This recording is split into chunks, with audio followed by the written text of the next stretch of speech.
Norte, mas estava em Mato Grosso antes de vir para cá. Então, eu vim em 2022 para Parauapebas, e antes de estar aqui, eu estava em Mato Grosso na rede estadual. Então, eu trabalhava no estado, em língua inglesa mesmo, nunca saí da língua inglesa. E em Mato Grosso, né, eu trabalhava desde o sexto ano, sexto, sétimo, oitavo, nono ano, primeiro, segundo, terceiro ano do ensino médio, EJA à noite, tudo que vocês puderem imaginar e pensar, eu tinha de turmas, né? E assim, a questão das inquietações, né? Eu achei bem interessante, assim, essa quando a Érica fez o convite, colocou no grupo e falou dessas, né, apresentou ali a ideia da temática a ser discutida, eu fiquei pensando muito porque eu atuei, né, por quase 5 anos, eu estava no estado, né, e como professor de línguas no estado, a minha principal inquietação, reclamação, era assim, primeiro, que eu tinha muitos alunos, né, eu tinha 20 turmas, em média, então eu sempre tinha 20 turmas, e aí, nessas 20 turmas, eu tinha umas salas com muitos alunos, né? Então eu tinha vários alunos numa mesma sala, com vários níveis diferentes, e eu tinha uma aula só, né? Então eu tinha somente uma aula por semana, no ensino médio, né? Porque eu tinha uma aula apenas. E aí a minha questão principal eu não conseguia trabalhar a língua efetivamente, na minha visão, com a quantidade de aulas que eu tinha, a quantidade de alunos que eu tinha, né? Então a minha principal questão era essa, né? Eu ficava, meu Deus, né? Eu conseguia trabalhar mais num viés instrumental mesmo, né? Então no sentido assim de mostrar técnicas de leitura, fazer algumas práticas em que a gente fazia algumas repetições de algumas frases, algumas palavras, colocava algum vocabulário, mas acabava ficando só nisso, né? E quando eu resolvi fazer os concursos da rede federal, né, do IF especificamente, eu tinha uma visão, né, da rede federal, no caso especificamente falando do ensino técnico integrado ao ensino médio, né, que é essa modalidade que a gente mais trabalha, né, e daí já puxando mais para a parte que foi a que a Érica gostaria que eu comentasse, né, que foi a parte do como que funciona, né, essa questão da docência no médio integrado, né? Então, eu vim com uma ideia que foi completamente despedaçada, destroçada, destruída, já nos primeiros momentos, porque assim, aí eu falo de Parauapebas, não sei como é todos os IFs são muito variados, mas, por exemplo, aqui eu tenho mais alunos do que eu tinha na rede estadual, em sala de aula. Então, aqui eu tenho 40, 45 e tem turmas que tem 55 alunos dentro de uma sala, entendeu? E desses 40, 45 alunos, tudo bem, eu consigo ter alunos que, assim, eles são alunos adolescentes, eles têm, né, aquela energia, aquela coisa habitual que a gente conhece de adolescente, mas eles prestam atenção, ficam atentos até, só que a questão recai no que eu havia falado inicialmente, quantidade de alunos. Eu tenho muitos alunos, né? Então eu não consigo dar uma atenção que eu pensei que eu conseguiria dar no Instituto Federal. Outra coisa também, carga horária não mudou. Eu tenho uma aula apenas no ensino médio.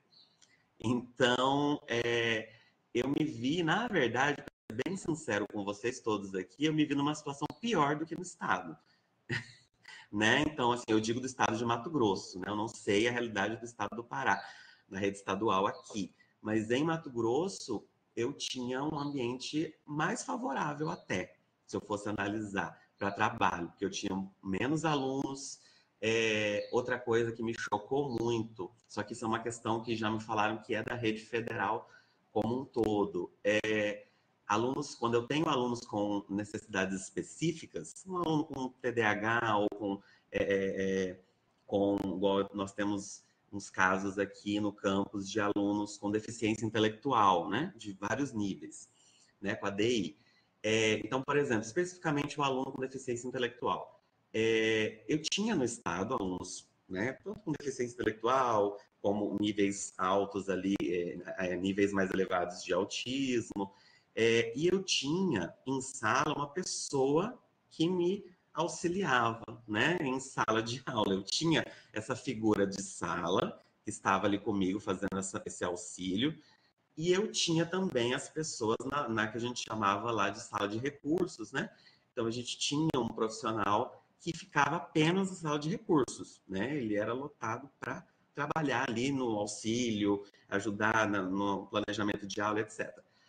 Mas aqui, e além disso, eu ainda tinha uma sala de aula reduzida. Então, pelo menos lá em Mato Grosso, eu quero ouvir, talvez, do Pará, do estado do Pará, como é que é isso. Mas em Mato Grosso, quando tinha um aluno matriculado, um aluno com necessidades específicas, automaticamente o sistema já bloqueava a matrícula, ele não deixava passar, se eu não me engano, acho que era de 28 alunos. Então não passava. A secretaria podia tentar, da escola, né? Podia tentar colocar que era uma coisa do sistema, era uma lei, que depois eu vi que era uma lei estadual. Não passava de 28. Então, era limitado. Por quê? Porque se tem um aluno com necessidades específicas, um ou dois, a gente sabe que isso interfere todo na dinâmica da aula, a gente tem que fazer um planejamento diferenciado e detém também que a gente tenha menos alunos, né? Para que a gente consiga fazer um trabalho melhor ali, principalmente nessas salas de aulas com esses alunos. E aqui não. Então, aqui eu tenho uma sala, especificamente uma turma de meio ambiente, em que eu tenho 47 alunos, né? Eu até coloquei aqui a lista para eu não falar errado. Eu tenho 47 alunos, uma aula, e eu tenho 3 alunos com necessidades específicas, um com deficiência intelectual moderada e 2 com autismo. Eu não lembro agora os níveis. E eu não tenho nenhum auxiliar. Não tenho nenhum auxiliar em sala. Aqui, a sala de recursos, né, entre aspas, que é chamada de NAPNE, ela está engatinhando ainda, né? O profissional que está lá é um TAI, é um técnico administrativo, que não tem formação específica para isso, mas ele está ali porque não tem quem fique nesse cargo, não tem AEE, né? O atendimento educacional especializado aqui não tem esse profissional. E, enfim, eu tenho uma sala de aula nesse estilo que eu estou falando para vocês, com 47 alunos, com 3 necessidades específicas, uma aula para trabalhar inglês. Como que eu faço? Não faço. Né?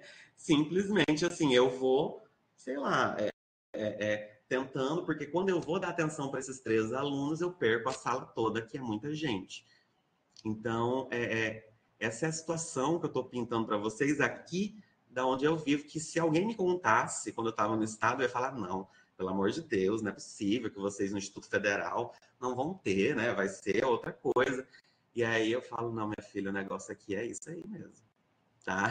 E, enfim, gente, então, assim, eu trouxe aqui essa questão que eu acho que uma das principais inquietações minha é a questão dos alunos com necessidades específicas dentro desse contexto que eu tenho para trabalhar língua estrangeira. Isso é uma coisa que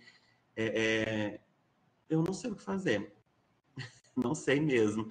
Assim, se vocês disserem, você está criando, não sei o quê. Olha, gente, sinceramente, está sendo difícil eu conseguir fazer o que eu preciso, né, ali de cumprir.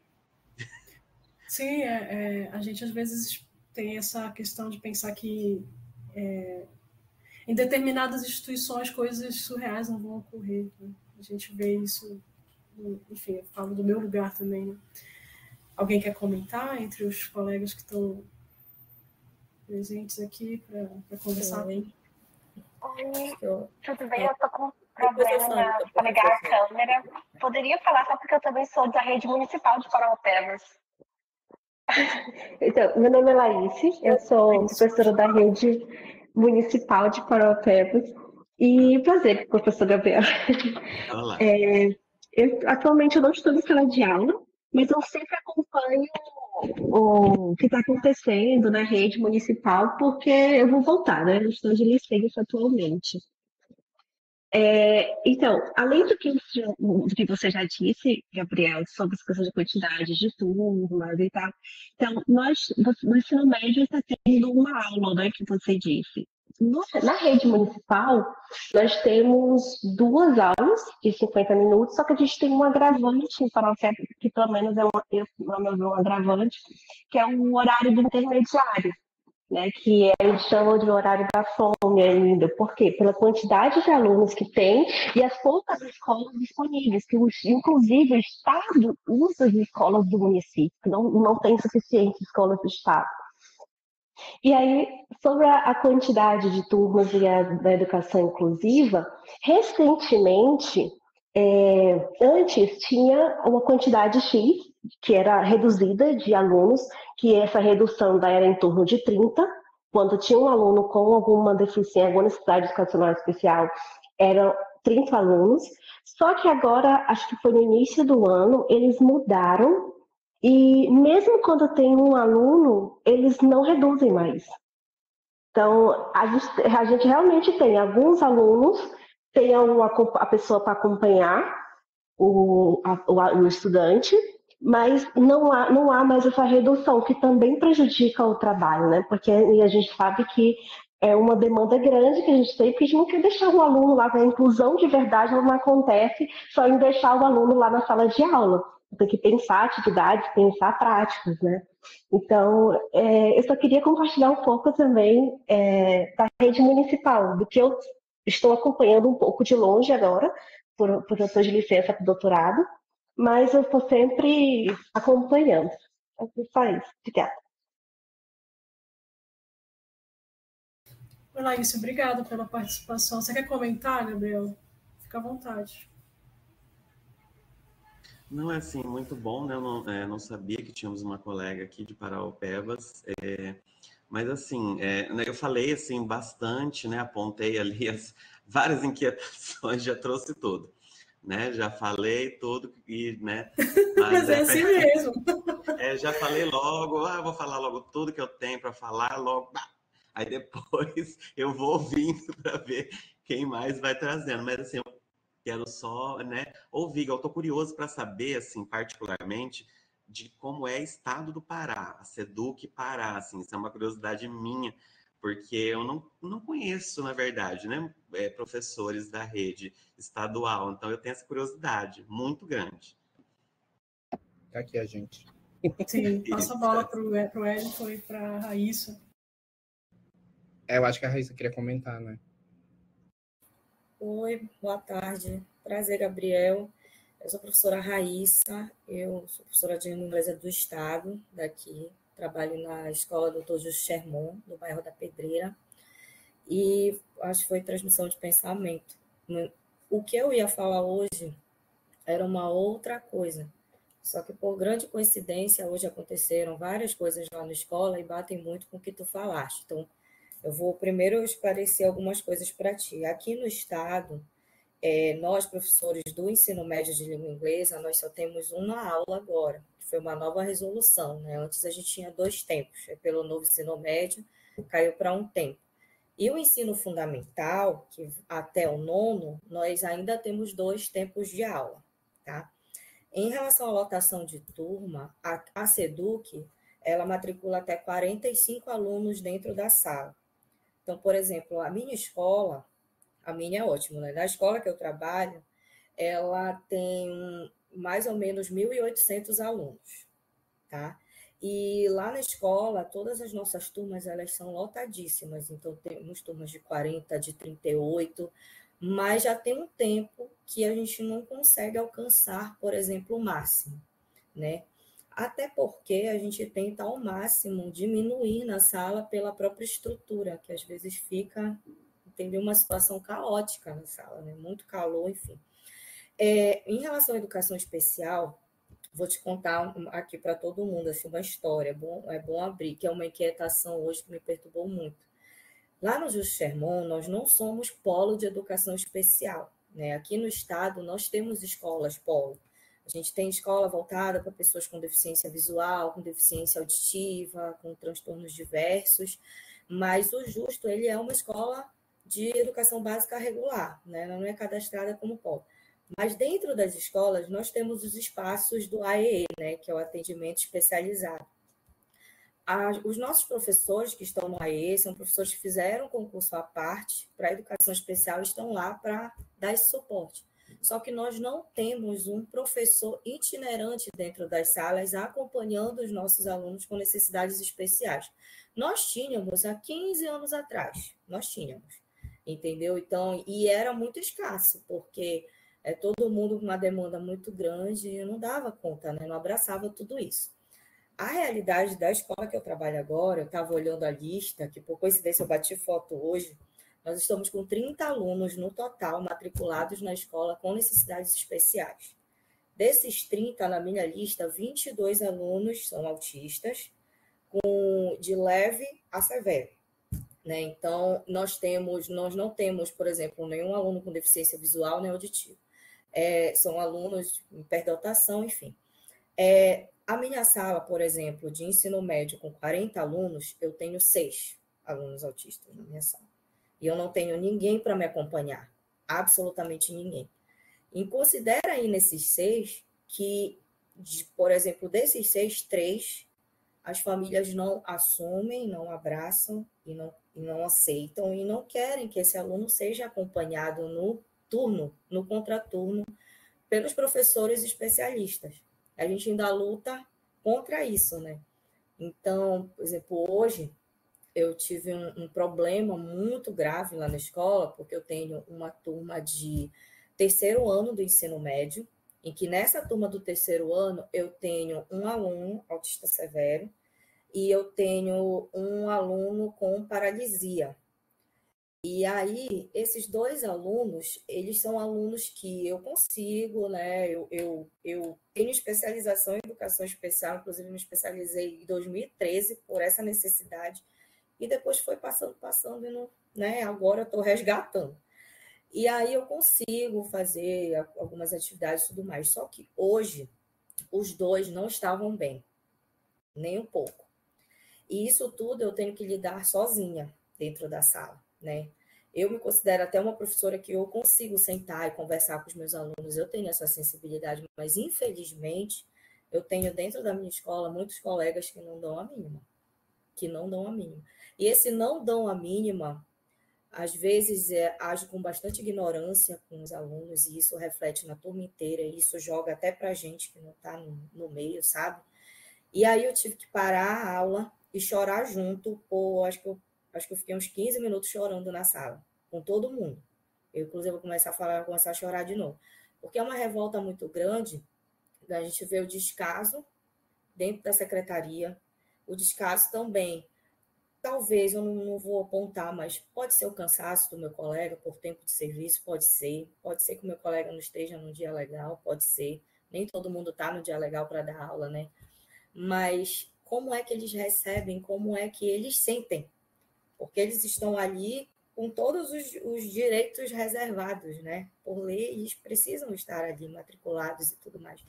E como tu disseste, dar aula de língua estrangeira para alunos com necessidades especiais é um desafio que um dia talvez eu tente descrever para alguém. Acho que só quem está lá sabe como é que é. As estratégias que nós criamos, né? A gente cria todos os planos do alfabeto inteiro. A gente vai com uma coisa na cabeça quando vê outra coisa, vai criando, e quando a gente vê a nossa metodologia, vai saindo daquele jeito. Pelo menos nós que nos importamos, né? Penso assim. Então, assim, não é fácil, é muito difícil. Eu vejo que cada ano que passa está aumentando cada vez mais o número de alunos com necessidades especiais dentro da escola e cada vez menos professores especialistas para nos acompanhar, né? Já faz muito tempo que a gente não tem concurso na SEDUC. E eu peço a Deus todos os dias que, pelo amor de Deus, eu desperte com o edital e que chame. Tenho muitos colegas excelentes aí esperando, professores especialistas também para nos acompanhar. E olha, eu sou uma professora que vai ver eu estou fazendo formação. A SEDUC oferece formação, eu faço. Só que eu, na minha mente, me desculpa, não adianta, eu posso fazer 1 milhão de formações, mas eu sozinha eu não estou conseguindo apagar esse incêndio, tu entende? Então, assim, isso é uma angústia muito grande que eu ando carregando esses tempos, assim, principalmente com esses alunos. Eu me envolvo emocionalmente com eles e é osso. turmas lotadas, a gente sente muito calor, a gente quer fazer um trabalho legal, mas aí a gente bate nesse muro, né? Então, assim, eu procuro conversar com os meus outros colegas, como é que é lá? Tu tem alguma ideia? O que que tu tá fazendo? Bora compartilhar, bora tentar fazer alguma coisa junto, porque, infelizmente, a secretaria, né, enfim, tem muito a desejar ainda nesse quesito. A gente está muito preocupada com muita burocracia e despreocupada com esse lado humano que a gente precisa pensar, né? Na família e tudo mais, nessa comunidade, no aprendizado, assim, tá ficando para depois. Acabou que virou um desabafo. Aí, olha aí, tá vendo só o que tu fez? Não, mas o espaço é para isso, né? Eu acho que é isso mesmo, é um espaço de escuta e eu acho que se tu te sente sozinha, eu acho que aqui é um lugar onde tu não precisa te sentir sozinha, né? Porque as inquietações da Laís, as inquietações do Gabriel, e eu tenho certeza que as do Wellington, da Silvia, da Suzane e dos colegas que estão aqui, eu acabei de ver que o professor Karl Marx, do Pinto Marx, está aqui. Olha, ele gostaria de fazer uma contribuição a respeito do teu relato. Pode ficar à vontade, professor, pode falar, abre a sua câmera, por favor, fique à vontade.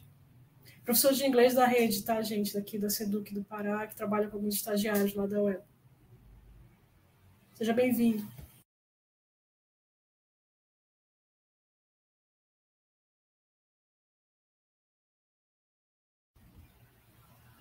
Você vai falar no chat? Ah, ele está digitando. Ah, tá, tudo bem, não tem problema, a gente aguarda. Eu vou fazer o seguinte, eu vou passar a palavra para o Wellington, que também é da SEDUC, e aí eu fico aqui olhando o seu relato, quando você terminar eu passo, tá? Para o pessoal. Quer falar, Wellington, um pouquinho? Olá a todos, boa tarde. Bom, esse é um ponto, né, que a gente, que assim, é bem sensível. Eu lembro que aí antes de entrar na rede, entrar na SEDUC, eu já tinha essa preocupação, porque eu passei por uma escola de educação básica privada, e lá foi o primeiro local onde eu me deparei com esses problemas, porque apesar da escola ser particular, não se tinha essa preocupação com redução de número de alunos. Eles tinham um núcleo lá de assistência parecido com a AEE, mas que também não dava muito conta, né, dos alunos. Eu lembro que eu tinha uma turma onde eu tinha 43 alunos, sendo que desses 43, 3 alunos eram alunos que estavam que estão no transtorno do espectro autista e precisavam de um suporte a mais, e lá a gente não tinha nenhum acompanhante, nenhum auxiliar, nem nada. E eu tinha acabado de me formar, então a preocupação assim foi imensa, porque eu não sabia de fato como ajudá-los, porque era uma turma muito grande, era uma turma barulhenta, tinha momentos que a turma estava... os alunos estavam agitados, porque era uma turma de 5º ano, então é normal da idade deles, né, estarem agitados, querem brincar, correr e etc. Então eram eles agitados, os alunos autistas com a mão no ouvido por causa do barulho que fazia, eu tentando dar aula. Houve uma reclamação de pais de alunos, porque uma vez eu falei alto com os alunos, na tentativa de contê-los. Eu disse, bom, então eu não sei o que fazer, vou abrir mão dessa turma. E aí a coordenação ficou desesperada, não, professor, você não pode abrir mão dessa turma não pode ficar sem aula, porque não sei o quê, porque os pais estão pagando e etc. Eu disse, bom, eu não dou conta, sinto muito. E aí elas falaram, não, a gente vai ajudar, e etc. E teve um dia que o barulho estava demais, eu fui lá, chamei as 3 psicólogas que tinham lá no núcleo, e as 3, mais a coordenadora, não deram conta de conter os meninos. Então, imaginem só, né? Um professor só para fazer tudo, e sem poder nem falar alto, sem poder, enfim. Usei tudo quanto é tipo de estratégia que eu encontrei pela internet, que eu estudei, que eu li em livros. E assim, é difícil, não dá, sabe? Foi um momento assim que eu realmente questionei assim, o que é que eu tô fazendo. Porque imaginem, né? A pessoa acabou de se formar, foi para a primeira experiência de trabalho, né? E não era a primeira, na verdade, porque eu já trabalhava no curso livre, mas no curso livre eu não tinha lidado ainda com essa situação. Dentro da SEDUC, aí eu acho que a gente tem, na verdade, eu estava ouvindo aqui a fala da Raíssa, e aí eu vejo que a gente tem diversas realidades dentro da própria rede, né? Porque lá em Abaetetuba, quando eu comecei a dar aula, depois que eu passei no concurso, Na escola que eu trabalhava, até início desse ano, depois fui transferido aqui para Belém, nós tínhamos um trabalho com os alunos, que era um trabalho muito bom, porque realmente tinham professores ali que conseguiam assistir esses alunos. Então, tinham diversas formações dentro da própria escola, que traziam para a gente como a gente poderia trabalhar com esses alunos. Às vezes a gente pensava nas formações, né, os professores, a gente pedia ajuda. Então, a gente falava que a gente queria uma formação, por exemplo, sobre adaptação de material. Como é que eu posso adaptar o material para a necessidade desse aluno? E o pessoal lá do AEE prontamente organizava, né, um momento e a gente debatia, discutia, mostrava exemplos. Quem tinha mais experiência compartilhava suas experiências, quem tinha suas dores compartilhava suas dores, suas preocupações, e lá a gente tinha esse momento, né? E a gente conseguia fazer isso. Dentro dessa escola, a gente conseguia assistir os alunos dessa forma. Os alunos surdos, eles tinham intérprete, mas, assim, o intérprete sempre foi um problema muito grande, porque tinha uma que o Estado pagava, depois ela foi transferida, o Estado não abre concurso para intérprete, nunca abriu, enfim. O que tinha lá era uma estagiária, ela recebia muito pouco para estar lá, então surgiam oportunidades e eles agarravam oportunidades melhores, né? E a gente acabava ficando sem intérprete, então imaginem, dar aula de inglês para 3 alunos surdos na mesma sala, enfim. Então, a gente ia se ajudando lá dessa forma. Mas eu entendo que é uma escola que é diferenciada, porque quando eu converso com as pessoas, com os outros professores da rede e compartilho essas experiências, eles dizem, nossa, eu nunca vi isso acontecer. Né? Então, lá, apesar de não ser perfeito, mas a gente conseguia ali, né, dentro da escola, ir se ajudando e fazer o trabalho acontecer. Mas eu fui transferido depois para uma outra escola, ainda lá em Abaetetuba, e lá não tinha nada disso. Não tinha nem esporte, nem estrutura na escola, enfim, estrutura básica, estrutura física. Os alunos ficavam em risco de vida, inclusive. Diversas vezes eu vi coisas que me preocupavam bastante, principalmente na questão de segurança deles, porque eram tomadas para fora, com fio para fora, né, em turma de 6º ano. Vocês sabem que crianças são curiosas, então eu morria de medo de um aluno meter o dedo ali. Teve um curto-circuito na escola, quase ela pega fogo. Quando chovia mais dentro do que fora, não tinha cadeira para eles sentarem. Os alunos, às vezes, tinham que pegar cadeiras velhas que estavam no fundo da escola, onde passava rato, onde passava bicho. Então, eu fiquei um mês lá, antes de ser transferido para Belém, e foi um mês, assim, desesperador, porque eu vim de uma escola que tinha uma realidade para uma outra que tinha uma realidade completamente diferente. Foi aí que eu vi, de fato, que a rede, ela tem diversas realidades, né? Cada escola trabalha de um jeito, cada escola tem uma forma de trabalhar.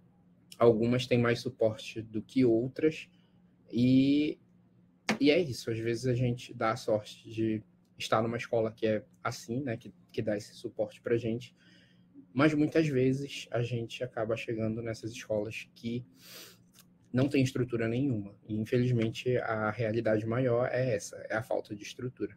Inclusive, essa questão da redução de número de alunos eu nunca vi acontecer, né? A gente sempre brigava muito lá na escola para a coordenação não lotar a turma, principalmente a turma que tinha uma turma que tinham 3 alunos autistas, surdos, e eles estavam sempre juntos na mesma turma e juntos desde o 5º ano. Eles vieram do município e essa turma entrou para o estado, e a gente fez de tudo para manter sempre aquela turma junta, porque os alunos, eles começaram a desenvolver a linguagem Libras, né? Então eles se comunicavam com esses alunos. Esses 3 alunos, eles eram super, super incluídos na turma.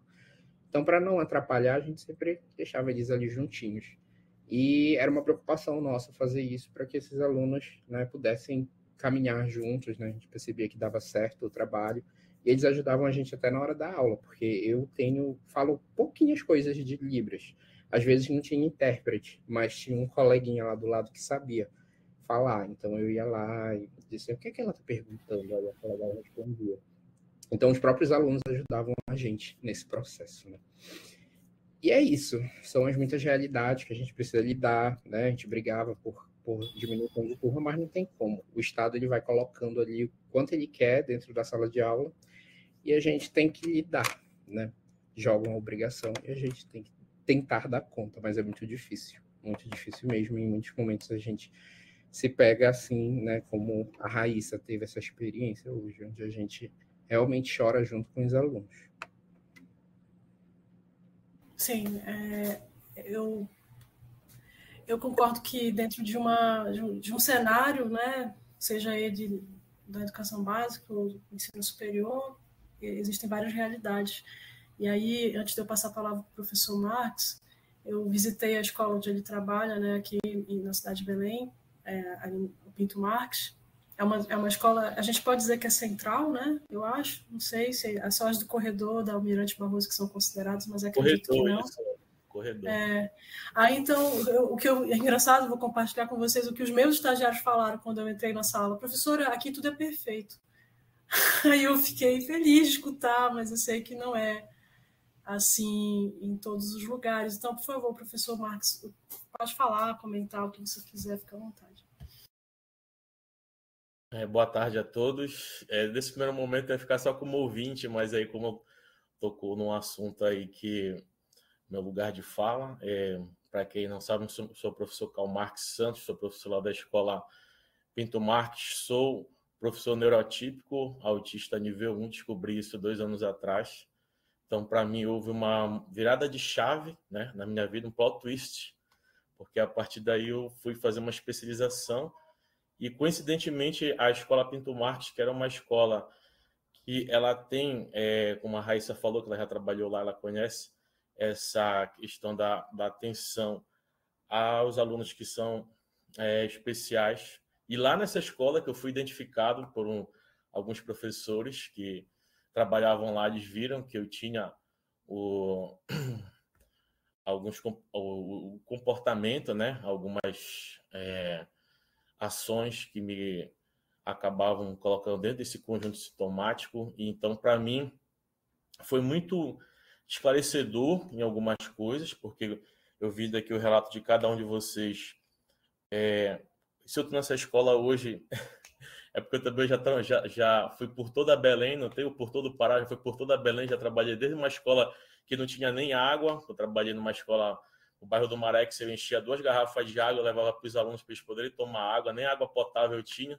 Então, pode dizer assim que, entre aspas, assim, fui do inferno ao paraíso, né? Porque hoje, depois de muito tempo já trabalhando na escola da periferia, consegui trabalhar numa escola de corredor. Então, eu tenho muita experiência para contar de como trabalhei com essa questão da educação especial, em especial essa questão da neurodiversidade, do autismo, porque mudou totalmente a minha praxis.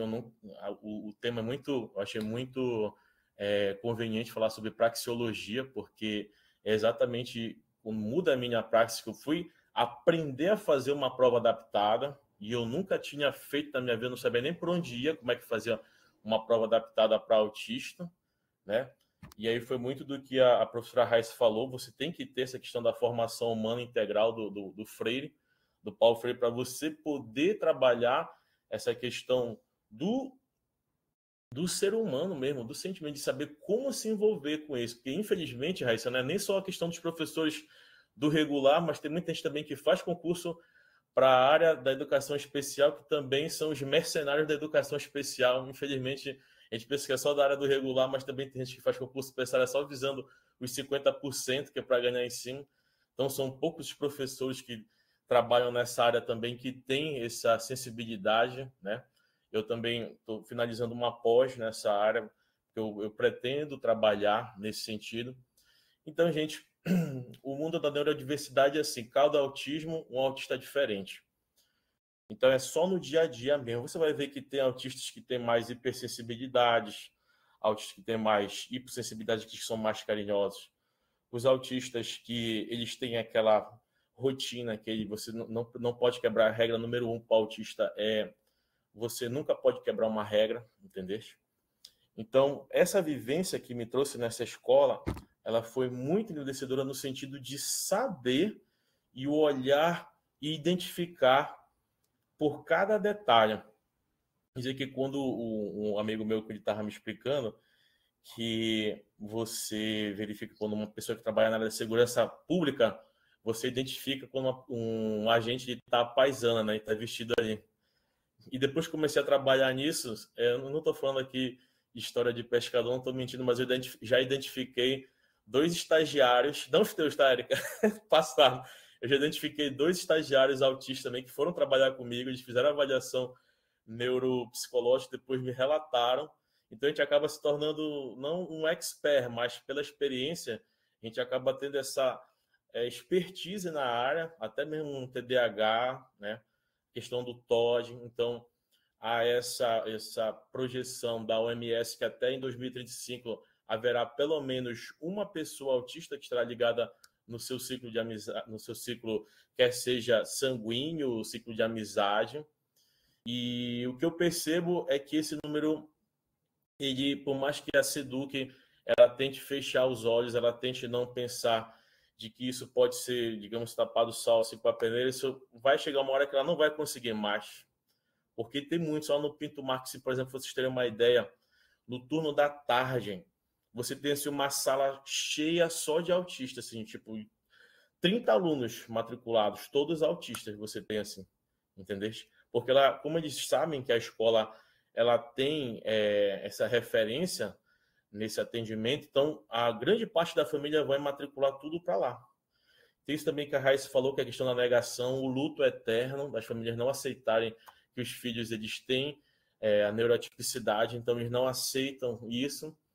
E aí nós, enquanto professores, a gente tem que se virar nos 30, psicólogo, terapeuta ocupacional, assistente social, a gente faz de tudo mesmo, mas o grande barato disso tudo, essa história, é perceber como a tua praxis docente ela vai mudando em sala, porque a partir do momento que eu comecei a trabalhar com tecnologia em sala, eu consegui a atenção de grande parte dos alunos que são autistas. Então, eu percebo que eles têm esse hiperfoco na parte de tecnologia, porque eu também tenho, eu não sabia disso, por que eu tinha meu hiperfoco na tecnologia, de trabalhar dessa forma, com o uso de IAs, inteligência artificial, claro que tudo do meu bolso, sendo que não ajuda em nada, né? Tem que tirar do meu bolso, mas para mim é uma música também, né, professor? Você faz uso de música também. Isso. Então, uma satisfação muito grande, eu tiro mesmo, não tenho uma professora que chega, tu tira tudo do teu bolso, cara, sobra alguma coisa para ti no final do mês? Que não sobra. Sobra porque, para mim, a satisfação maior é essa, entendeu? De estar ali com eles, tendo esse momento de compartilhamento, mesmo de verificar a evolução. E eu percebo assim que a virada de chave foi 2 anos atrás, eu costumo dizer que foi uma nova data assim, de nascimento para mim, que foi 2 de setembro de 2022, quando eu recebi meu laudo. E aí eu pensei assim, pô, cara, se eu não fizer por mim, né, que eu estou aqui inserido nesse meio, quem fará? Então, para mim, teve essa mudança significativa de ter esse olhar diferenciado. E hoje, inclusive, eu participo dos cursos de formações lá com os outros professores que chegam e trabalho na parte de treinamento de como elaborar oficinas para fazer materiais adaptados. Se um dia vocês quiserem também a oportunidade, eu posso compartilhar aqui com vocês como é... Pode, deve, ainda mais que convidar. Essa produção de como fazer, né, uma espécie de tutorial de como trabalhar materiais adaptados para nossos alunos que são neurotípicos, não só para os alunos também autistas, mas TDAH, você também tem transtorno opositor desafiador, que é o TOD. Então, é uma escola que todo dia está chegando aluno com algum CID diferente lá. Psicose infantil, né? Temos muitos alunos assim que trazem essa mudança para a gente. Então, o tempo todo, eu tenho matriculado uma pós diferente, uma especialização para poder atender essa demanda e compartilhar aqui com vocês, porque isso é muito agradecedor, porque hoje, quando tem, por exemplo, agora que passou em abril, que foi o mês da conscientização sobre o autismo,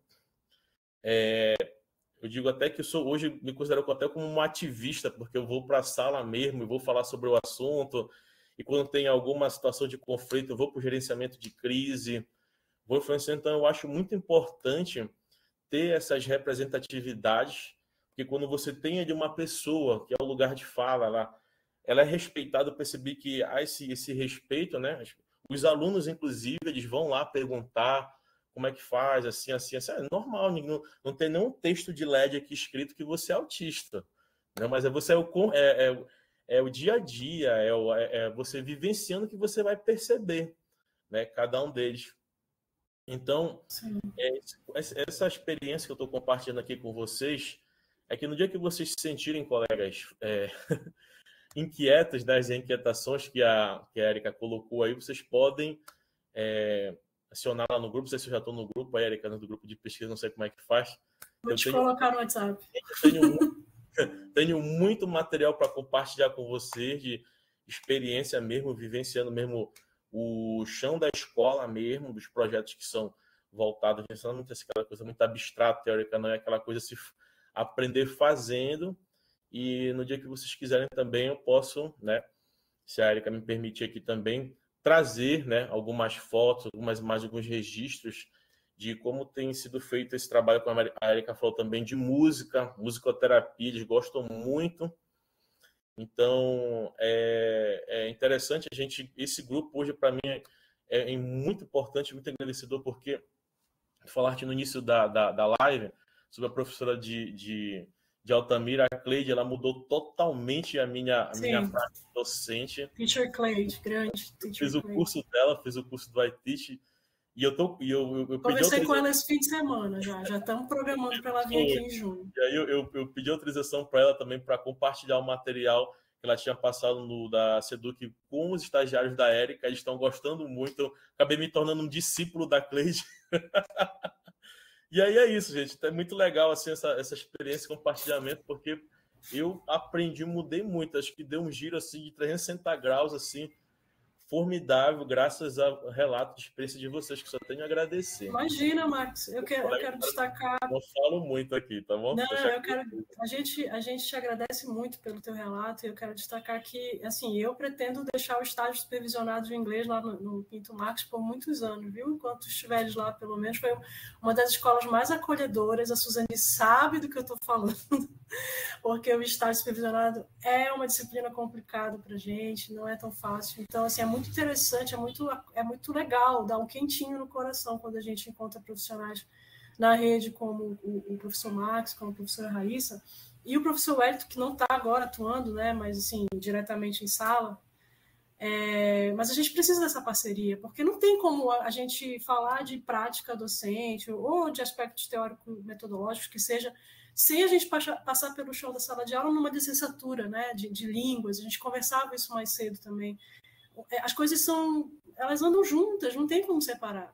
E uma coisa que me chamou a atenção na tua fala também, que eu sempre falo nas minhas disciplinas, é que não tem como a gente separar também as vivências pessoais da nossa profissão. Não existe, sabe, João pessoa, João professor. Não, a gente é essa mistura mesmo. E esse lado humano, esse lado de integração, de acolhimento, isso também perpassa pela prática de ensino de línguas. Porque é até uma outra pergunta que eu quero fazer para vocês, porque eu estou pensando no adiantado da hora, tá, gente? Mas a conversa está muito produtiva, é só mesmo uma questão de mediação.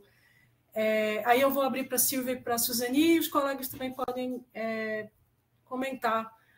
A gente faz ensino e aprendizagem de línguas na nossa prática, ou a gente faz educação linguística, ou os dois? Como é que isso funciona? Como é que a gente se organiza?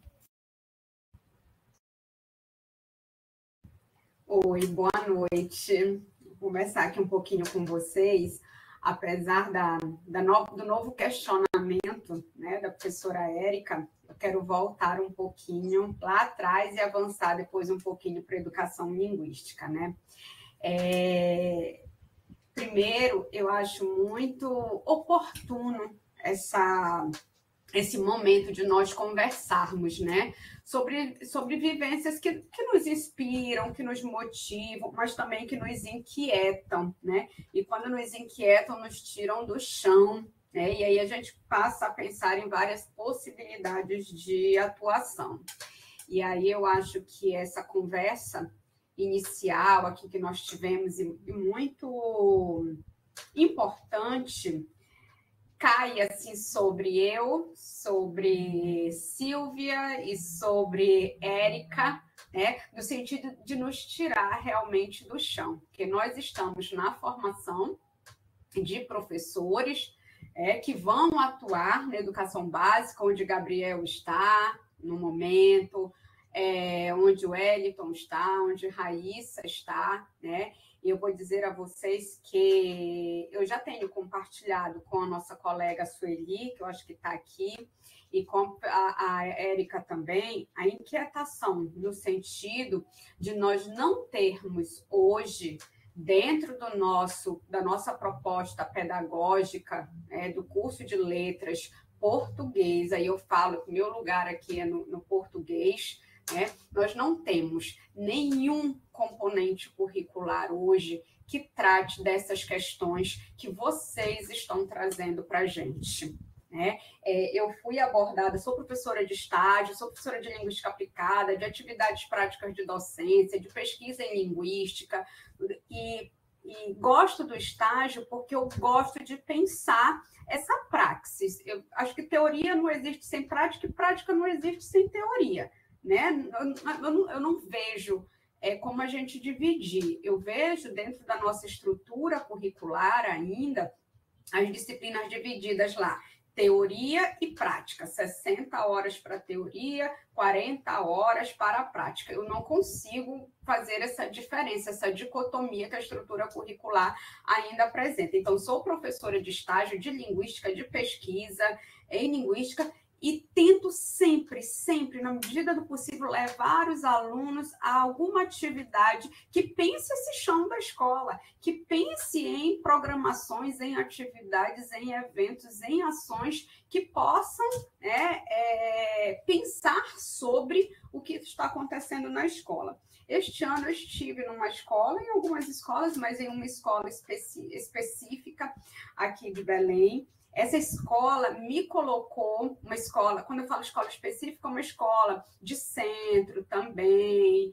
num bairro privilegiado. E a coordenadora disse assim para mim, professora, gostei muito da senhora, gostei da sua proposta de estágio, mas olha, vocês que vêm da universidade, onde tudo começa, onde vocês começam a pensar nas questões sobre ensino, sobre aprendizagem, formulam teorias, fazem pesquisas. Me diga uma coisa, ela disse para mim, me diga uma coisa, os seus meninos lá não podem ajudar os professores daqui a como lidar com a quantidade de transtornos que nós temos aqui na escola? Do 6º ao 9º ano, nós estamos com uma quantidade enorme de alunos com vários tipos de transtornos, de deficiências. Ela falou, tem coisas que eu nem consigo, eu não sei, porque todo dia aparece um novo. Ela disse, todo dia um nome novo, uma situação nova. E aí, eu fiquei nesse lugar da inquietação, nesse lugar de dizer assim, poxa, eu estou na universidade onde, olha a concepção da sociedade, onde a pesquisa acontece, onde nós lidamos com a teoria, onde nós formamos esses professores e nós não estamos fazendo essa discussão, Nós estamos formando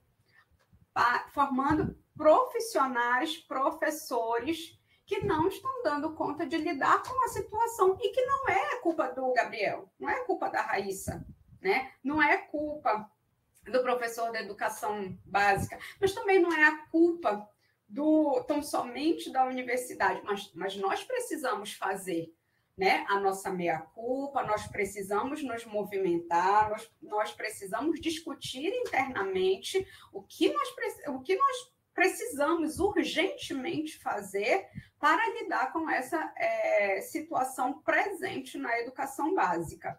Então, digo a vocês que a gente começou a se movimentar. Hoje, em relação ao EPA, nós temos uma diretoria de inclusão que foi criada este ano.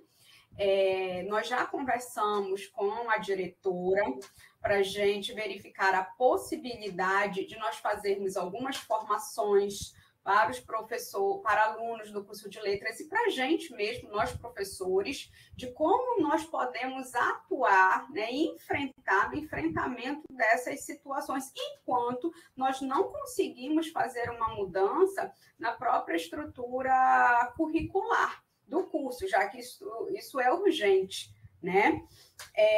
Nós também nos sentimos de mãos atadas. Confesso a vocês que eu ainda não tive essa demanda de aluno na graduação, mas a diretora da diretoria, né, de inclusão disse para mim, professora, hoje, no último processo seletivo, nós tivemos uma entrada de 39 ou 29, alguma coisa assim, alunos portadores de alguma deficiência ou transtorno, mas para o próximo serão mais de 300 vagas. No próximo processo seletivo da UEPA, mais de 300 vagas destinadas a alunos da graduação com algum tipo de transtorno ou deficiência, né, comprovada. Então, eu acho que essa nossa conversa aqui de hoje, que eu tinha me preparado para falar de linguística aplicada, de educação linguística, né, de práticas sociais, como é legal a gente ter esse espaço, que a gente se prepara também para uma coisa e vem outra e toma tanto conta de nós, né, que nos tira do chão, nos intriga e acho que nos move a procurar um caminho, tá? Aí eu vou passar aqui para a professora Silvia, tá? Para a gente ir dando oportunidade aqui e interagindo. Boa tarde, gente. Vocês me escutam direitinho? Certo. De fato, professora, essas experiências que os colegas vêm compartilhando em relação a essa questão, eu compartilho uma realidade do campus de São Miguel, por exemplo, na minha primeira disciplina lá em São Miguel.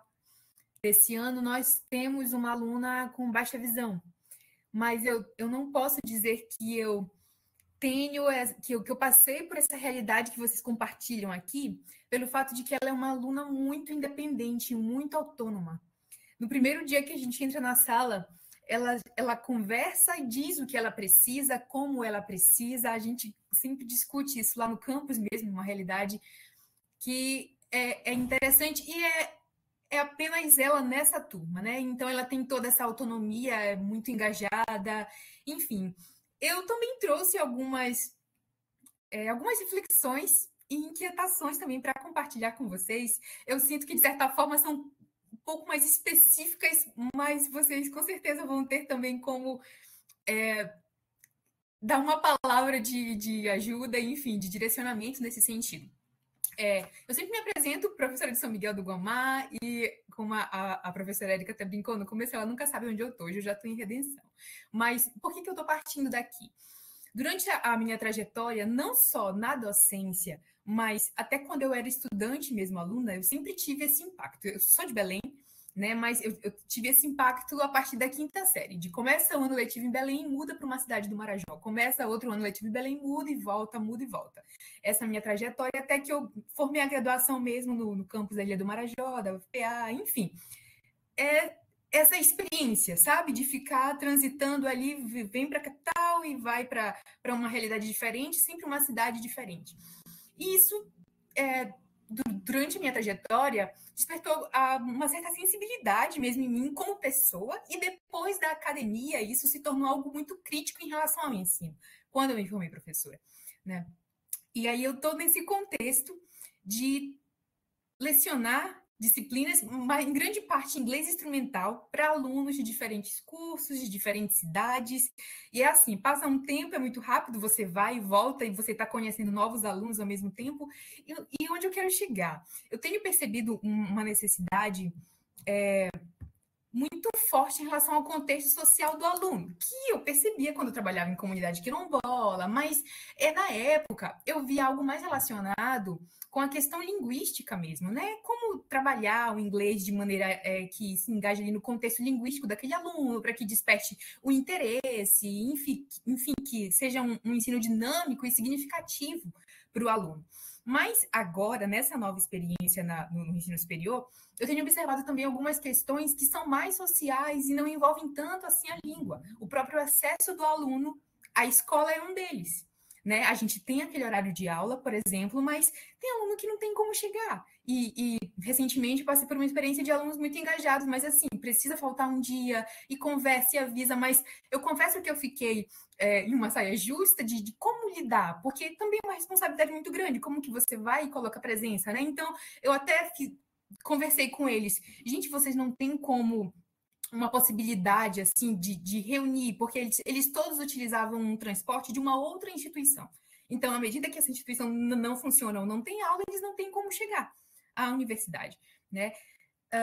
E aí eu conversei com eles, não tem como uma declaração, não tem como conversar, e eu fiquei até feliz que isso foi viabilizado lá mesmo. Na verdade, a UEPA tem um tipo de requerimento que o aluno pede lá um abono de falta, enfim, pelo menos temporariamente é algo que resolve, apesar da questão de que a falta da aula ele perde mesmo, né? Então, não vou dizer que resolve, mas, em certa medida, eu tenho uma preocupação também, a gente sabe a questão do próprio sistema. Falta, tem aquele limite, depois reprova. Então, isso também é uma preocupação, porque uma vez que um aluno está engajado e está animado e tem esse tipo de situação que não está diretamente relacionado à educação, mas impacta o desempenho dele, pode ser algo também que vai desgastando com o tempo e aí as desistências vão acontecendo no curso. Então, é algo que eu considero preocupante, né? Uma outra questão que eu pude observar também é a própria realidade, mas isso, pelo menos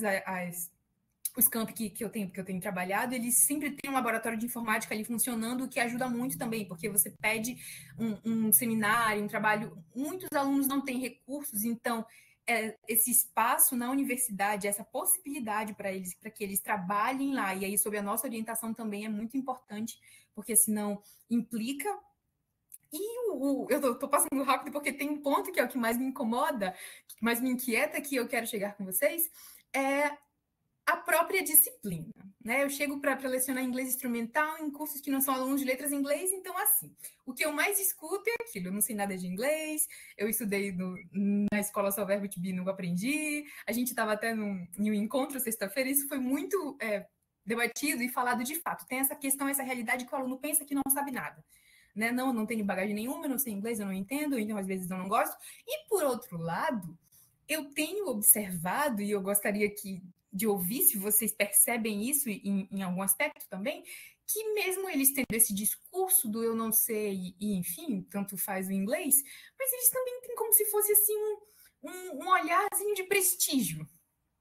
Como se o inglês tivesse algum, sabe? Eu não sei, eu não gosto, mas por outro lado eles ficam dizendo que eu sempre questiono, né? Por que vocês acham inglês instrumental, enfim, para tentar trazer e ver o que eles pensam acerca disso. E aí eu percebo, porque é uma língua muito importante, porque é mais falada como se na língua tivesse mesmo algum valorativo que deixasse uma ser superior e, enfim, desvalorizasse outra. E aí eu tento trabalhar essa parte muito crítica com eles. Mas as duas, porque para mim são aspectos contraditórios, né? Ele não sabe, ele não gosta, mas ao mesmo tempo ele também dá um certo... olha como se fosse uma língua de um certo poder. Né? E aí eu tento fazer esse debate. É o valor mercadológico, né, professora? Oi? É o valor mercadológico da língua inglesa como um produto. Isso, exatamente. Então, eu tento fazer essa construção. Primeiro, uma de conscientização, levando atividades mais gerais, meme, algo que a gente vê corriqueiramente na internet, que a gente sabe que eles têm esse conhecimento, talvez eles não sejam conscientes que eles entendem, ainda que sejam básico algumas coisas, e que não é apenas o que é escrito ali ou o que é falado que conta, mas que tem um contexto, tem a situação, o processo de interação também vai dizer muito, e por isso algumas coisas eles podem compreender e outras não, porque eu não quero que ele se sinta assim, eu não sei nada mesmo, porque eu sempre digo, alguma coisinha aí você vai saber sim, alguma coisa você vai saber, né? Tenha compartilhar, não existe isso do eu não sei nada, eu sou zerado. E trabalhar ao mesmo tempo essa parte crítica, né, de também não colocar a língua nesse sentido, tá? De fato, a gente não pode querer distorcer uma realidade onde existe essa necessidade. a própria disciplina é a prova disso. Eles têm as necessidades, têm a área específica que eles precisam trabalhar. É algo a ser pensado. Mas me incomoda que seja nesse sentido de ser melhor. Então, aí eu tento trabalhar com eles desde lá de o início, inclusive, do ESP, porque a própria história, a teoria já diz que a escolha do inglês ali já tinha muito a ver naquele período com o impacto econômico, né? Então, eu tento trazer para eles que a língua não é ela por si só. As questões sociais, elas interferem muito em como toda essa questão funciona, né? Eu não sei se eu estou me fazendo clara, e aí eu tento trabalhar essas atividades, muito de conscientização, tanto nesse sentido, quanto também de ser um ensino crítico, para que eles não fiquem com essa ideia do ser melhor. Não, vamos utilizar para aquilo que a gente precisa, vamos aprender aqui a necessidade do nosso contexto, e sim, visualizando que pode ser uma oportunidade, e não só o inglês, outras línguas também, eu sempre converso com eles. Às vezes eu até converso mesmo a nossa própria realidade do Brasil. Quantas línguas nós falamos no Brasil? E eu fico alegre porque eu nunca ouvi que era só português. Eu fico muito alegre com isso, né? Eles já tem essa conscientização. Então, sim, por que nós só estudamos português? Ou quando é que a gente vê, por exemplo, alguma língua indígena em uso social? Quem é que tem conhecimento, tem acesso? É uma questão de poder social, histórica, enfim. Eu tento trabalhar com essa angústia, mas, ao mesmo tempo, eu já me questionei, confesso para vocês, assim, nossa, mas por que eu estou fazendo isso no inglês instrumental? Será que eu estou ficando doida tentando pensar nessas situações, sabe? Eu penso assim, mas não pode, gente. Não é porque é inglês instrumental que eu vou chegar jogando um vocabulário para o aluno e técnicas de leitura e, sabe, eu fico um pouco inconformada com isso. E, enfim, eu acho que era um ponto, assim, muito que eu tenho visto, né? Tenho observado e que, de certa forma, me inquieta bastante. O Gabriel acabou de levantar a mão. Só para falar, eu acho que o que você faz já está respondido, né? Educação linguística mesmo, professora. Vai muito além do ensinar técnicas e gramática. Eu acho que é o que todo mundo aqui fala quando a gente considera que o contexto social do aluno, a realidade do aluno, as necessidades do aluno, a gente partindo desse ponto, não tem como... nem tem como concordar com a questão de que eles não conhecem nada, nem tem como concordar com a questão de que o inglês daria uma ascensão social, ainda que essa ideia ainda seja muito difícil de lutar contra, né? Mas é por aí mesmo. Gabriel, por favor, pode falar. Eu estava ouvindo a Silvia e, assim, aqui eu também trabalho com as graduações no viés instrumental. Aqui as engenharias, na verdade, que aqui é engenharia de automação, sanitária, ambiental, não sei o que lá, um monte de coisa. E aí eu também observava muito isso, essa questão do prestígio, né? Eles já chegavam, e assim, como aqui tem a presença da Vale, né, aqui em Parauapebas, então isso é bem... É latente, se eles falam, não, a Vale, né, o inglês, não, professor, porque fulano de tal foi fazer entrevista e o inglês era uma das coisas que foi cobrada dele lá na Vale, tá.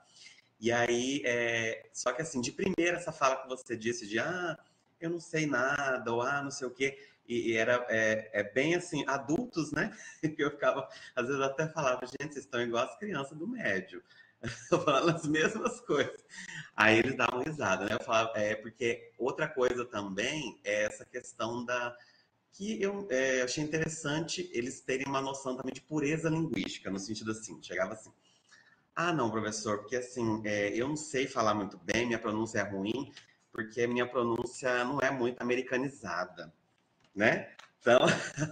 Então eles já vinham com essa, assim, não, aí teve uma aluna que falou assim, não, eu tenho que dar um jeito de americanizar minha pronúncia, porque tá muito ruim. Aí eu falei, é mesmo, fulana?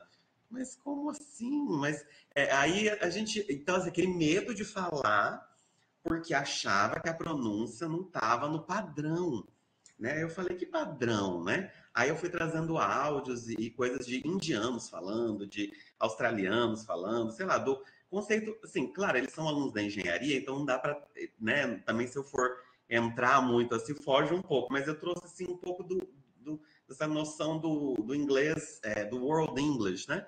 Então, assim, o que é o inglês? O inglês é só Estados Unidos e Inglaterra, né? Reino Unido, porque muitos deles ainda têm essa visão. Então, o que é inglês? É Estados Unidos e Reino Unido, né? É inglês britânico e inglês norte-americano. Então, isso está bem presente mesmo, Silvia. Eu ficava assim, nossa, porque eu não queria estar aqui para dar uma aulinha como eu posso dizer assim, que às vezes eu sentia que eles esperavam que eu fosse chegar e corrigir a pronúncia, assim, ó, é assim, repeat with me, today, então, mas não é assim, né? Eu queria uma coisa diferente, mas realmente vai muito de encontro do que você falou. Eu tive a oportunidade de ensinar inglês instrumental um período em Parauapebas, viu, professor Gabriel? E foi uma experiência árdua, eu diria. Pessoal, bom, alguém quer complementar alguma coisa? Ou posso... Eu acho que a gente tem pessoas bem tímidas aqui no chat, porque ninguém quer perguntar nada para vocês, então... Alguém pode falar alguma coisa aqui no chat, problema, uma pergunta para os professores? Ou se vocês quiserem comentar alguma coisa que foi falada agora pela professora Silvia, enfim, pelo Gabriel...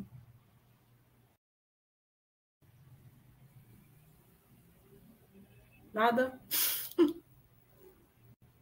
Eu queria comentar que, às vezes, aí voltando ao assunto que a gente estava falando,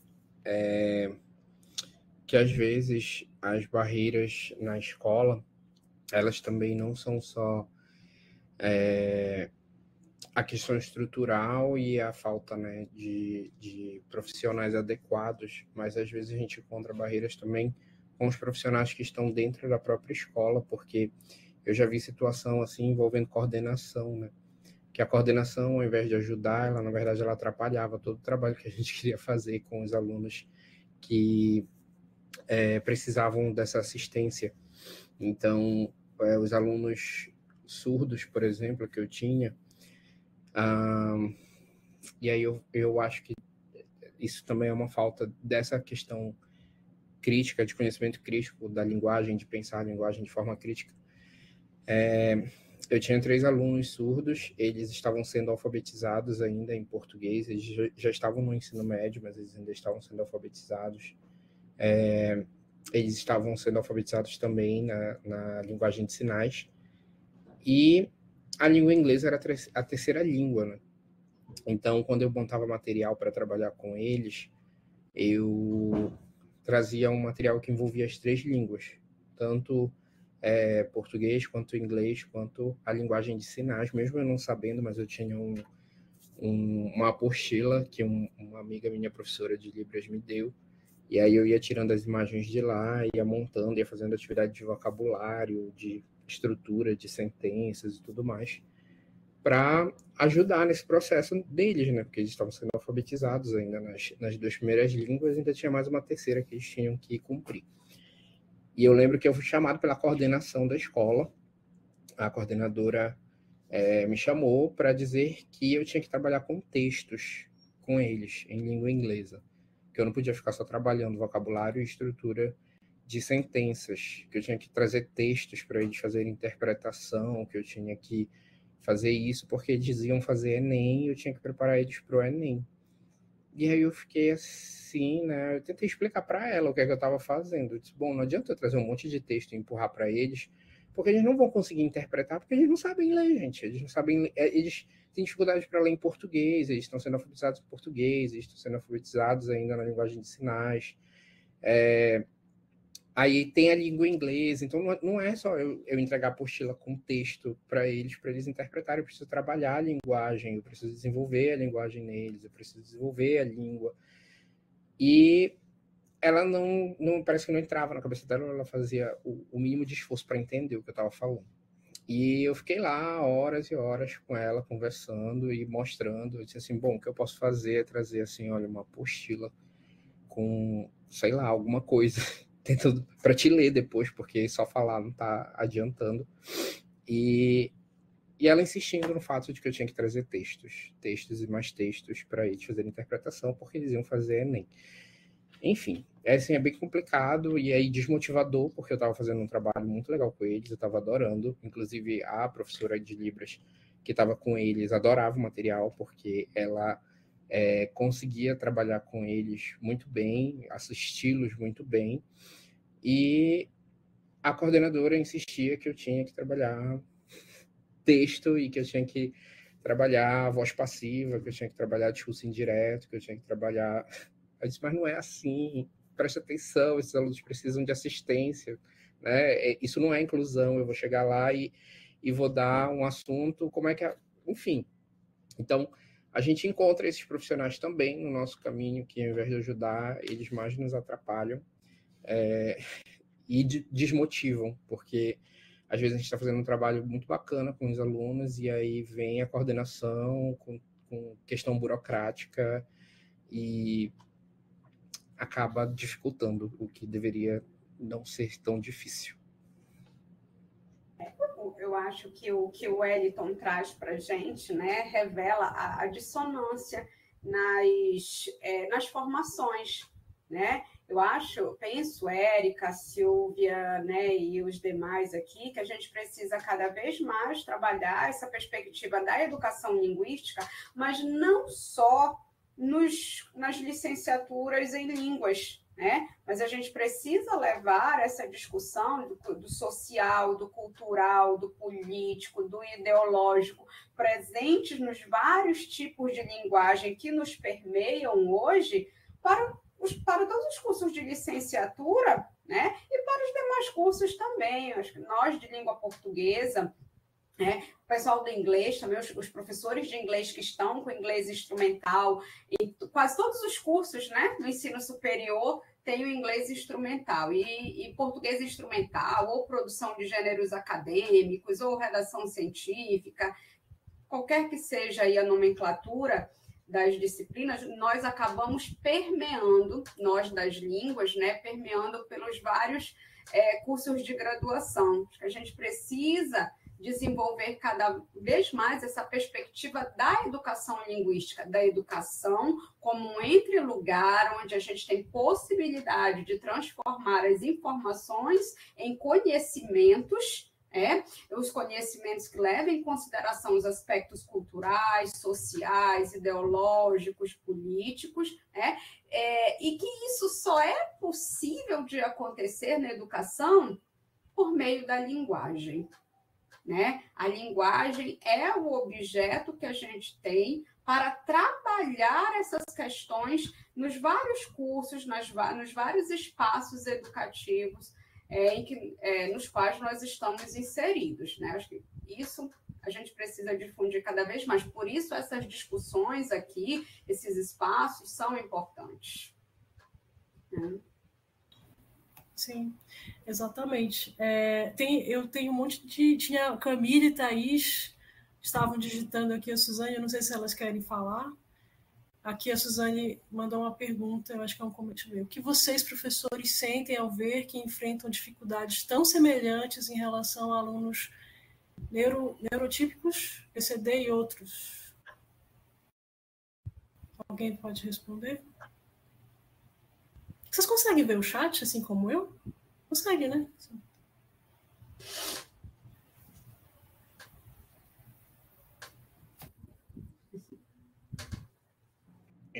Eu acho que, na verdade, essa é uma questão, assim, que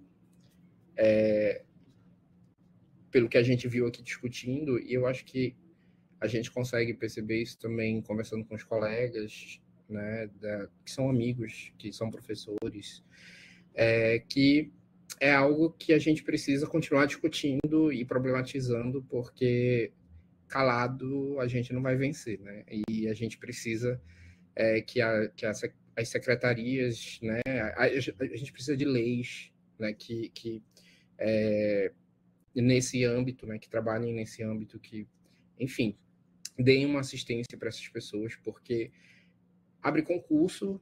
No concurso de 2018, foi o concurso que eu fiz, não teve vaga para pedagogo, não teve vaga para educação especial.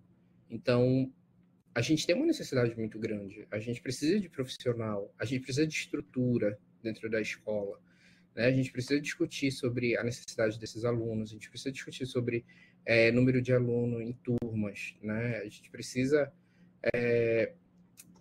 trazer essa discussão mais forte, porque é um problema que ele já é antigo, não é de hoje, né? É um problema que já é antigo e é um problema que a gente percebe que tem pouca movimentação para se tentar resolver. Sai diretriz, e entra diretriz, e cancela diretriz, e sai portaria, e a gente não vê na prática que nada muda, na verdade. Então, a experiência que eu estava compartilhando com vocês da escola, né, que funcionava minimamente porque os professores faziam funcionar muito. Era um esforço assim, muito grande.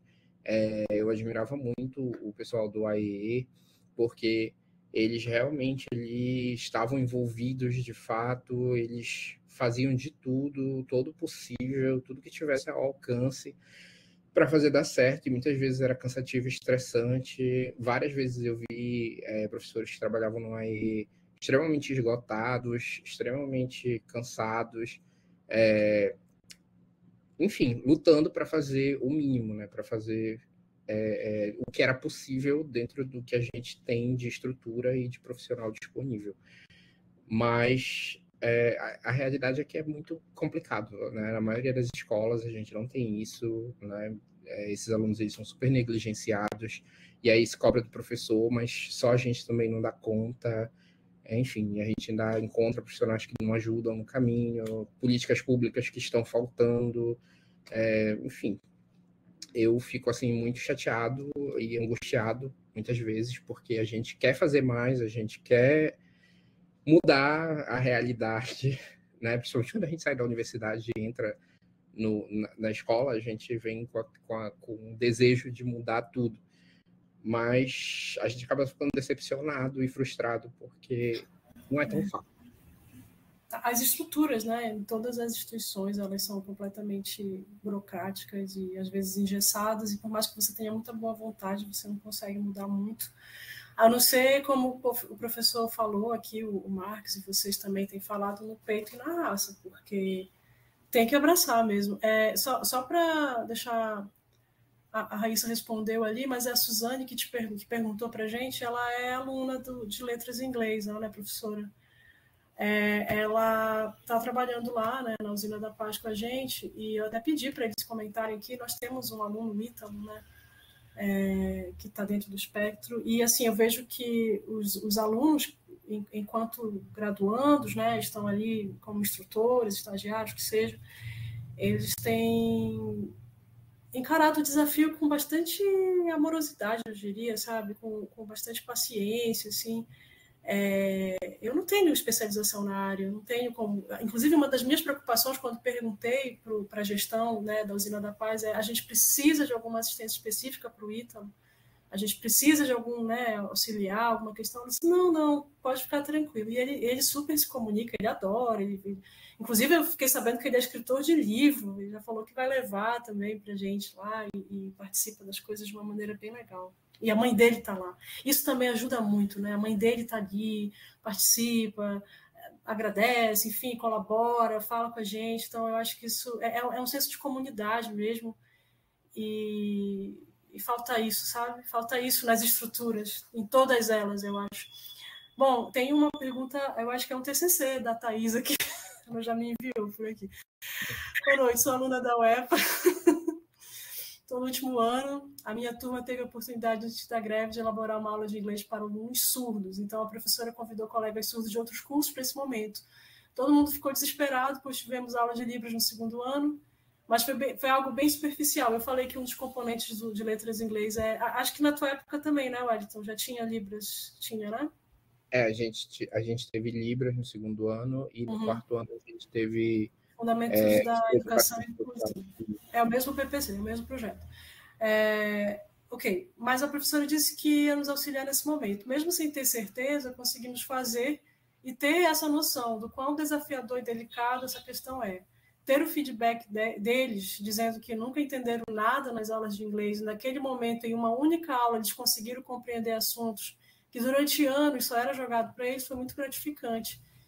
e me abriu, né, os olhos sobre a educação inclusiva no ensino de inglês. A Camille fala, não é dificuldade nenhuma ter o Ítalo na nossa turma, diria até que ele é um dos alunos com mais facilidade com a língua, verdade, concordo. Porque a gente tem os alunos que são autistas, mas que são alunos. Então, a gente tem também esses alunos que a gente também precisa saber lidar com eles e trabalhar com eles, porque eles também precisam desse olhar, né? Eu lembro que eu tinha um aluno autista que era inteligentíssimo, assim. Então, sempre que eu citava alguma curiosidade, alguma coisa, e eu sabia que ele sabia a informação, porque brilhava o olho dele, aí eu dava o espaço para ele falar. Quer falar sobre? Aí ele vinha lá para frente, dava uma aula lá para gente de curiosidade, porque inteligentíssimo, né? Então, também é importante a gente olhar para ele. Eu fico contente enquanto supervisora deles, de saber que lá no Pinto Marques e agora na usina eles também vão ter essa realidade, mas é importante ouvir os relatos que vocês trouxeram também, porque, como a gente falou, uma realidade tem várias realidades, né? São diversidades, e realmente nem sempre vai ser tão fácil e simples. A gente espera que sim, que as coisas melhorem, que as estruturas, as burocracias e a legislação, tudo isso se transforme, mas, enfim, é isso. Acho que a gente tem que aproveitar as oportunidades para que eles possam ter também, né, essa praxis, né, os nossos graduandos. Bom, gente, se alguém quiser falar mais alguma coisa, a gente está com 7h10 já, eu sei que a professora Silvia vai dar aula, não sei se tem mais algum colega que tem algum compromisso, mas eu só queria agradecer, né, a colaboração de vocês e deixar esse espaço aberto para quem quiser falar agora alguma coisa, ou nos próximos encontros que venham, participe, dê ideias e sugestões também. Se alguém quiser se despedir, especificamente, pode falar. Aí eu também quero agradecer a oportunidade, né, de nós nos encontrarmos para podermos compartilhar esses momentos. Eu acho que às vezes a gente se acha muito sozinho também, né, nas nossas angústias, nas nossas realidades, e ter um espaço que a gente possa compartilhar, que a gente possa vislumbrar alguma perspectiva, né? Ainda que a priori, de repente, a gente saia com mais nós, né? Mas depois a gente para, a gente pensa, a gente tem a oportunidade de compartilhar lá no WhatsApp, né? E conhecer outros colegas e interagindo e vendo possibilidades, eu acho que é muito enriquecedor, né? Acho que para o nosso primeiro encontro a gente agradece bastante, né, essa oportunidade de interação e esperamos, né, nos encontrar mais vezes para, né, irmos devagar e devagarzinho que a gente vai construindo. Nós não estamos parados, né? Nós estamos andando. Obrigada. Mais alguém? Queria agradecer também pelo espaço, e eu acho que é muito importante a gente, enfim, como eu falei, né, discutir sobre essas questões e falar mais sobre isso, porque eu sempre pesquisei bastante e eu encontro pouquíssimas coisas encontrei, por exemplo, quando eu fui trabalhar com os alunos surdos, eu nunca trabalhei com eles, então eu preciso pesquisar, fui estudar e eu encontrei pouquíssima coisa sobre isso. Eu encontrei um vídeo de um professor que aprendeu Libras para poder trabalhar com os alunos surdos, né? Eu achei lindo, mas infelizmente eu não tinha tempo ali hábil para aprender Libras para trabalhar com eles. E aí eu acho que é importante a gente discutir, e quem sabe, não sai daqui, né, produções importantes para incluir, né, nesse Raíssa, tu falaste que tu era intérprete em breves? Tu sabes Libras? Por que tu não faz uma formação aqui? Olha, uma proposta, né? Assim como o Marx pode fazer também, né? Também porque eu já estou há bastante tempo afastada, eu preciso fazer uma reciclagem, não sei se tem um outro nome para isso. A última vez que eu dei aula quando eu trabalhei no Helena Alves, tem mais ou menos tem a idade do meu filho, 10 anos já. Eu preciso voltar um pouquinho mais, mas foi de tudo um pouco. Gabriel, você quer falar? Só agradecer mesmo o convite, né, feito aqui, foi muito positivo, muitas experiências compartilhadas, muitas inquietações compartilhadas, então agradeço, tá? E vamos aí seguindo pouquinho em pouquinho, né? E a gente, né, vai aí produzindo bastante coisa, tá? Uma boa noite para todos. Gente, licença, só agradecer também. Eu fico calada um tempão, depois que eu começo a falar, não quero mais me calar. Mas eu gosto muito de ouvir também, eu sempre aprendo muito com os meus colegas, de verdade, muito bom ouvir vocês. Os meninos do estado, eu fico presa assim, porque eu nunca tive essa experiência de ensino médio no estado, né? A minha experiência de ensino médio é na empresa privada, no ensino público mesmo, só fundamental. Então, é muito enriquecedor. A professora Suzani também, que tem tanto de experiência no ensino superior, Érica, enfim. Gabriel, é um prazer conhecê-lo também, viu? Foi um prazer mesmo, gente. Oi, desculpa. Só para fechar, ontem eu falava, aliás, no sábado, a professora Márcia não está aqui falando com a gente, tal, porque ela está ocupada com um projeto de ensino de inglês para a Polícia Militar, que é uma proposta lá do curso de inglês da UEPA, para a COP30. Mas ela foi no sábado conversar comigo lá na Usina da Paz, e aí eu quero só, para fechar, falar uma coisa que a gente conversava. Lá na UEPA, viu, Silvia e aí a Suzane é a testemunha, a gente não tem um grupo de pesquisa de ensino de línguas, assim, exatamente. A gente tem o CUMA, a gente tem o Geopeia, eu acho que, não sei se tem outros grupos, Suzanito pode complementar, acho que não tem, né, de ensino de língua ou de educação linguística, a gente tem muito para o lado do NEP, né, do pessoal de pedagogia. Então, quando a gente pensou no GPLIPA, a gente pensou, eu sou muito sonhadora, às vezes muito utópica até, quem me conhece sabe disso, mas é assim que a gente consegue fazer as coisas, sabe? Botar a mão na massa. Então, assim, eu quero muito que vocês se apropriem desse espaço mesmo. Eu falava hoje com o Gabriel mais cedo, eu disse, cara, eu quero escrever, vamos produzir artigo, não consigo, eu preciso correr atrás disso, é uma lacuna na minha área, né, na minha docência. A gente pode fazer formações, a gente pode buscar e trazer colegas para falar sobre assuntos que não são a nossa especialidade, vocês têm essa abertura para fazer esses convites. O GPLIPA, ele é da gente, não é uma ideia que vai, sabe, tipo, se eu nunca mais, sei lá, trabalhasse na UEP, o GPLIPA existiria, porque a ideia é que a gente fizesse essa reunião mesmo de professores de todos os segmentos, e aqui ainda falta o pessoal de Libras, na minha visão, é uma coisa que a gente quer trazer para aprender mesmo, para que a gente possa fazer várias coisas possíveis. A gente tem uma carga horária grande, a gente tem família, a gente tem um monte de demanda, mas eu acho importante, gente, a gente ir se inserindo aos poucos no cenário do ensino de línguas aí nacional. Essa semana eu tenho participado das reuniões do GPDF também, tinha duas colegas nossas, inclusive a Laís, viu, que falou com você, Gabriel, eu acredito que eu vi ela lá no GPDF, e eu acho que a Heloísa também, que já não sei se ela está, acho que ela já saiu. Mas essa comunicação entre grupos e entre colegas e essa rede e tudo mais, eu acho que falta lá na UEPA. Então, não sei como é que está na UFPA isso, faz tempo que eu não estou lá, mas assim, acredito que a gente cria as oportunidades e a gente não consegue construir nada sozinho.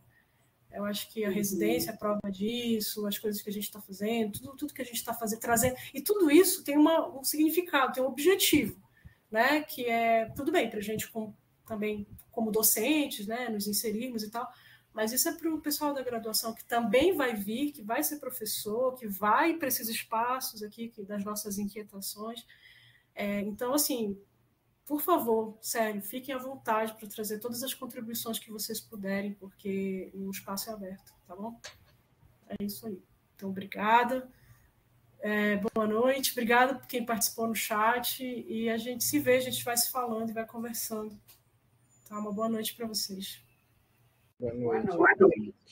Tchau, tchau. Tchau.